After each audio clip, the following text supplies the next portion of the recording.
আপোনালোকক পুনৰবাৰ স্বাগতম জনাইছোঁ ফেক্টৰীৰ আন এটা ভিডিঅ'লৈ। বিশেষকৈ প্ৰাৰ্থীসকলৰ বাবে এক বিগ ব্ৰেকিং নিউজ পোহৰলৈ আহিছে, যি কথা আমি মানি ল'ব নোৱাৰা এক কথা। তো আপোনালোকে গোটেইখিনি বস্তু চাই থাকক, যি কথাখিনি প্ৰকাশ কৰা হৈছে জ্যোতি কেন্দ্ৰ শিক্ষাকৰ্মী সংবাদ মেলৰ তৰফৰ পৰা। আপোনালোকে চাই থাকক, মই গোটেইখিনি কথা আপোনালোকৰ সন্মুখত তুলি ধৰিবলৈ চেষ্টা কৰিম। আপোনালোকে ভিডিঅ'টো স্কিপ নকৰাকৈ প্ৰথমৰ পৰা শেষলৈকে চাই থাকিব।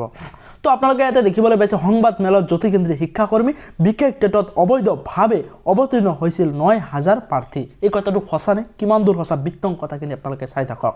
বিশেষ টেটত অবৈধভাৱে ৯,০০০ প্ৰাৰ্থী অৱতীৰ্ণ হোৱা, ইয়াতে আপোনালোকে বিত্তং কথাখিনি দেখিবলৈ পাব।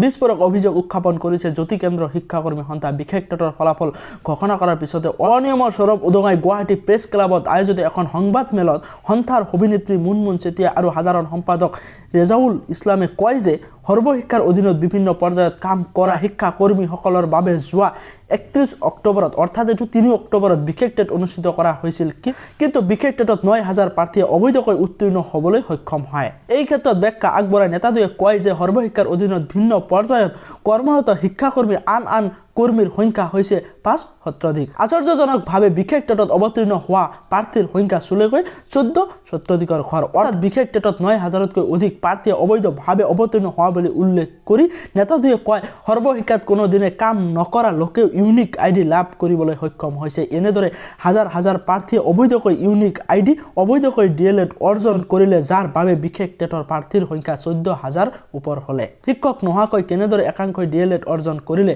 কিয়নো কৰ্মৰত শিক্ষকসকলৰ বাবেহে DLED অৰ্হতা অৰ্জন কৰাৰ সুবিধা দিছে কেন্দ্ৰীয় সঞ্চালকে। এনে শিক্ষাৰ্থীৰ সংখ্যা অত্যাধিক হোৱা বিষয়টো চৰকাৰ শিক্ষা বিভাগে তদন্তৰ ব্যৱস্থা কৰক। সংবাদ মেলত জ্যোতি কেন্দ্ৰ শিক্ষাকৰ্মী সন্থাই কেইবাটাও দাবী উত্থাপন কৰে। সংগঠনটোৱে কয় যে শিক্ষাৰ অধিকাৰ আইন অনুসৰি জ্যোতি কেন্দ্ৰীয় শিক্ষাকৰ্মীসকলে ২০০৩ চনৰ পৰা বিশেষ প্ৰশিক্ষণ কেন্দ্ৰত বিশেষভাৱে নিযুক্ত শিক্ষক হিচাপে কাম কৰি আহিছে। NCTE অনুসৰি শিক্ষাকৰ্মীসকলে DLED পাঠ্যক্ৰম সমাপ্ত কৰিছে।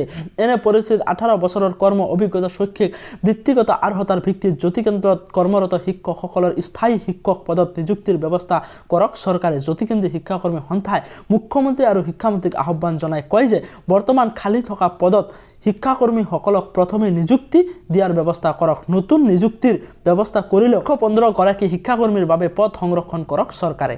যদিহে বিদ্যালয়ত খালী পদ নাই, তেন্তে ৬০ বছৰলৈ আমাৰ কৰ্ম সুনিশ্চিত কৰা হওক। অসম চৰকাৰৰ শিক্ষা বিভাগত কৰ্মৰত শিক্ষাকৰ্মীসকলৰ বাবে অনতি পলমে একো ব্যৱস্থা গ্ৰহণ নকৰিলে অমৰণ অনাশনৰ দ্বাৰা প্ৰাণ ত্যাগ কৰিবলৈ সাজু বুলি সংবাদ মেলত ঘোষণা কৰে জ্যোতি কেন্দ্ৰীয় শিক্ষাকৰ্মী সন্থাৰ পৰা। তো আপোনালোকে গোটেইখিনি বস্তু দেখিবলৈ পালে যে ৯,০০০তকৈ অধিক প্ৰাৰ্থীয়ে অবৈধভাৱে DLED অৰ্জন কৰি, অবৈধভাৱে ভুৱা ইউনিক আইডি অৰ্জন কৰি এইসকল শিক্ষকে বিশেষ টেটত অৱতীৰ্ণ হৈছিল বুলি জ্যোতি কেন্দ্ৰীয় শিক্ষাকৰ্মীৰ তৰফৰ পৰা সংবাদ মেল যোগে। এই কথাটো কিমান দূৰ সঁচা আৰু ইয়াৰ ওপৰত অসমৰ শিক্ষা বিভাগে তথা অসম চৰকাৰে কি ব্যৱস্থা গ্ৰহণ কৰে, ইয়াৰ পৰৱৰ্তী সময়ত লক্ষণীয় হ'ব। আপোনালোকে আপডেটখিনি চাই থাকিব। মই নিয়মিতভাৱে আপডেটখিনি যিদৰে দি আহিছে আগন্তুক দিনতো দি থাকিম বুলি আশা ৰাখিছোঁ। এই ভিডিঅ'টোত ইমানে। আকৌ আহিম এক নতুন ভিডিঅ'ৰ সৈতে। জয় অসম, ধন্যবাদ।